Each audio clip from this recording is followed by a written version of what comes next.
I think I'm obsessed with this machine. I am so into this xTool P3 laser engraver. If you've been following me on Instagram, you'll know that I've been posting for the last couple of weeks all the things that I've been doing behind the scenes with this laser engraver.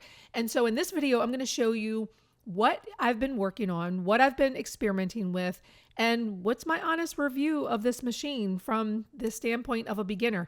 I've done other projects with xTool, but this is the P3. This is their latest and greatest. If you're trying to start a side business, if you want to make things and sell them on Etsy or, start a Shopify, this is the tool that you need to have. And you'll definitely want to get the workstation too. It's made specifically for the P3 because this thing's about 250 pounds and you want to be able to move this thing around on casters very easily. It's very heavy. So I'm not going to go through the entire setup, but just know that there are some videos here on YouTube that do a really good job, much better than I could. But the IF2, I will say this fan comes with the P3. And you need this because this machine is so powerful. It's an 80 watt. So it's so powerful and creates a lot of smoke and a lot of fumes that you do not want this stuff, and you cannot have this stuff floating into your workspace. You just can't. You have to vent it outside, or you have to vent it to like an appropriate air filtration system. But venting it out a window is the best. So if you're getting this for your basement, consider you're going to have some sort of way to vent this outside. And this IF2 is pretty cool because it has Bluetooth, and so it automatically will cut on when the P3 cuts on. So you don't have to keep pushing the button, back and forth, because believe me, there will be times when you forget to do it if you're not putting this on the Bluetooth. And I'll tell you, my very first cut, I had it just sitting right here. And oh my gosh, all the fumes were just coming right back into the shed, and my air quality indicator just started beeping like, get out. So once I was able to get that vented properly, I will do a separate video on how I did that. Anyway, I'm just doing some basic setup here. This machine comes with a conveyor system, so you can cut materials as long as you want to cut it. You've got about 24 inches wide of material, but I'll show you the conveyor in just a moment. This is the debris tray. So any of those little parts that come down from your pieces that you're cutting gets caught in this tray or captured in this tray, and then you just have to empty it routinely. Getting this thing set up to your computer, connecting it to your computer, you have to have this little USB plugged in for the machine to even work. And then you have to connect your computer to the machine on the very first connection. And then once you enter your Wi-Fi and all of that, then it's just Wi-Fi enabled, and you don't have to physically connect your computer to the P3. And in the manual, it tells you how much of the antifreeze and distilled water that you're going to want to put in the back of the machine. Just look at the booklet. It's got everything that you need to know. So for my area, I'm here in Maryland. So what you see highlighted in pink is what I'm going to do. So I'm going to put in the antifreeze, 420, and then fill it up with 780 milliliters of water. It comes with a funnel. So you just put the little funnel in the back. There's a little indicator that you see there in the red, green, and yellow. And then you just fill it up according to those numbers and turn your machine on, let it run, and then see how much more water, distilled water, that you need to put in. The next part is where I got a little tripped up. This is calibrating the machine, and you have to shoot a laser beam. The software will walk you through how to do this. These two, the burn mark and the laser, have to overlap. And if they don't, then it walks you through how to calibrate the entire system. Now, even though it walks you through how to do it, it's still intimidating for someone who's like, I don't know how to calibrate a machine. And so I did struggle with it a little bit. I followed the step-by-step instructions. At times, it seemed like it was not telling me what I needed to do. But when I calmed myself down and I stopped listening to ChatGPT, because Chat was giving me all the wrong information, then I just followed the instructions on the screen and then went through the checklist, was able to get it calibrated. Finally, it took me probably about a good hour to figure out what I was doing. And then once I realized what knobs, as the screen was instructing me, which knobs calibrated which part, like if you turn this knob, the laser beam's going to move up, it's going to move down, it's going to move left, it's going to move right. Then I was able to get it calibrated and start my first test project. So I was really excited to make some ornaments, and I found a really cute pattern to cut out on this 1/8 inch basswood. And it's got a camera on the top. Actually, it's got 4 cameras, so it'll take a picture of your material and then you just put the file right on top so you can visualize where it's going to be spaced out. But look at the detail on this cut. If you were to try to do something like this by hand, you'd probably use a scroll saw, but the amount of time it would take to do that and to get this little bitty, itty bitty detail, I mean, I'm telling you, it would take you a long time to do. But on a laser engraver, you can do things like this within just 5 minutes. I think it had maybe 5 or 6 ornaments cut out. And because it has all these different cameras, you get to see different views and you can kind of monitor it while you're cutting to make sure everything is okay.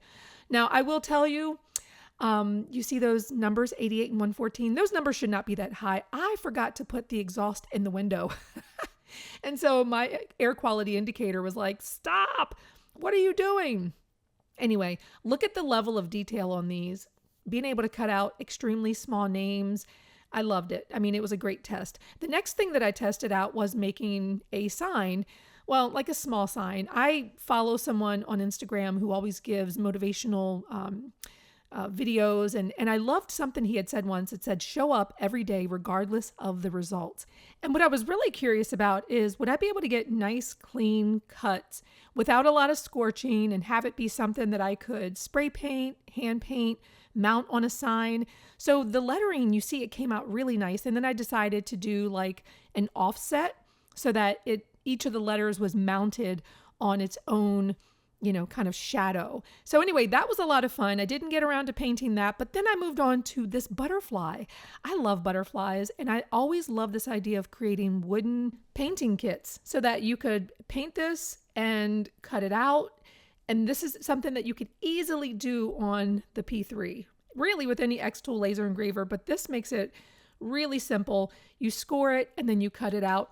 So it looks so nice. I just wanted to paint it. So I had spent about an hour or two just painting this in my she shed. And it was a lot of fun. So this is an idea that I'm thinking about selling. If I could create some original designs and sell it to people who just want to do something creative and crafty. Or if you are somebody who wants to create this for an Etsy shop, then you could buy yourself an engraver and make that. You can also get files. You can get things from the xTool Studio. Some of them, of course, you would not be able to sell, but if you create your own designs, you could easily sell this. So this was something, this snowflake decor that goes over the doorway. I mean, it took all of 3 minutes to make. Here's another thing that I've always wanted to do is to figure out how to engrave paintbrushes and other wooden things that you can get from places like Harbor Freight. Now, you can't go to Home Depot or Lowe's and get paintbrushes because they have big logos and stuff already. All that branding is already on that. But if you go to Harbor Freight, a lot of times you can find things that don't have logos that are so obvious. So I did this, and it took a little bit of time to figure out the settings and the position of the paintbrush, but these make really good housewarming gifts. Now, another project I'm super excited about is leather bracelets. I took some just thrift store belts and decided to engrave them, and it turned out, so then I scoured the thrift store looking for a bunch of other really cool leather belts. And so just adding a snap and doing the engraving, which if you look closely, I mean, that is, again, so precise. You're going to see more of this from me very soon. But the other project I was very excited about is this large sign. Now, I didn't want to do joy or cheer or, any one of those typical holiday signs. I wanted to do magic, although by the time I was done with this, it kind of looked like a strip club sign. But hey, I'm here for it. But for the P3, in order to do this large sign, you have to install the conveyor system. So I did put the system in the back, and I'm not going to go too much into those details. I'll do that in another video, but just know that you have to use a conveyor, and you'll see that in just a moment. But I went ahead and started with cutting out the acrylic. I was a little nervous here because I didn't know how well this was going to cut. User error. I was afraid I was going to mess it up, and I only had like 5 or 6 sheets of clear acrylic. If I messed it up, there was not going to be a sign. And so thankfully, this machine and the software was so easy to use. I got it right. So I went ahead and cut out all the other letters.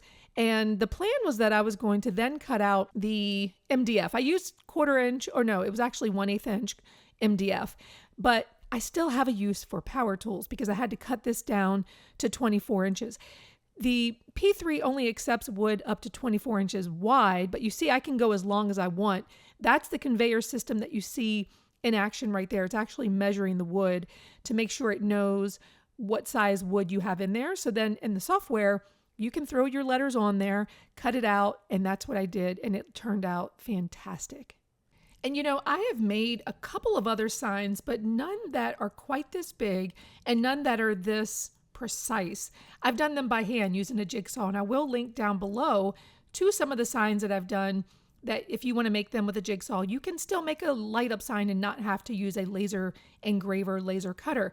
But the precision that you get with this, it's almost like it removes the fear of creating crap. Can I say that? Because when you're using a jigsaw and you're cutting things out by hand, sometimes there's that fear of like, is this going to turn out? I don't really have a steady hand. I don't feel safe. And I know that those are real issues for people. But I think when you're using an engraver, you can rely on your own creativity. You can get lots of projects from xTool Studio or from someplace online. There's thousands and thousands of designs that you can download and send right to your engraver. And if you're someone like me who wants to sell some of these things, you can actually create a lot of things more quickly than doing it by hand, and you get better results.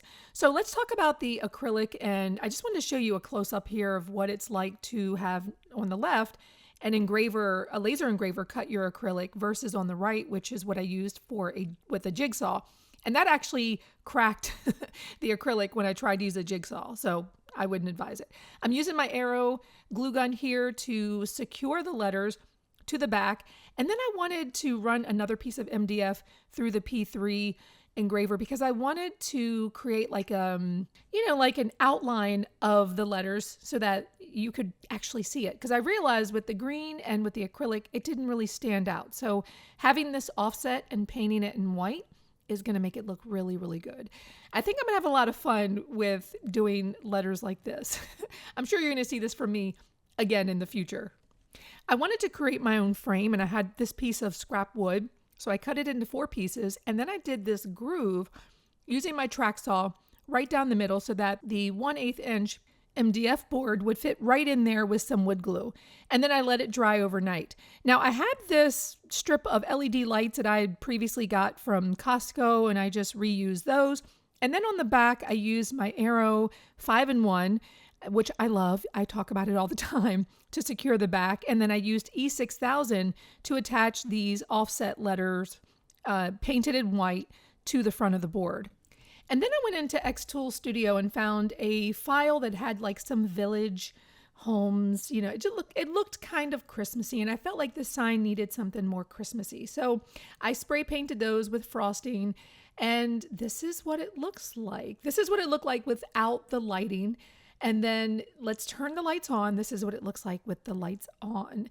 I absolutely love this. And I do love that I can change the colors. I mean, I know that you don't really need blue during the holidays, but making this sign inspired me to think about all the other businesses that you can create from this. There's people who need signs for game rooms. There's local businesses that are looking for signs and don't have a huge budget. Like, there's just so many things that can be done with this, and not including just signs, but going to the thrift store and repurposing leather belts into leather bracelets and engraving on them. Like, there's just so much you can do with this machine.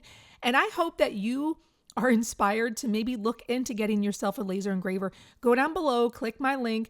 This is my affiliate link that can take you to xTool. Get some December savings because whatever sales they have are leaving very soon. And I can tell you, year 2026, you want to have a laser engraver in your workroom.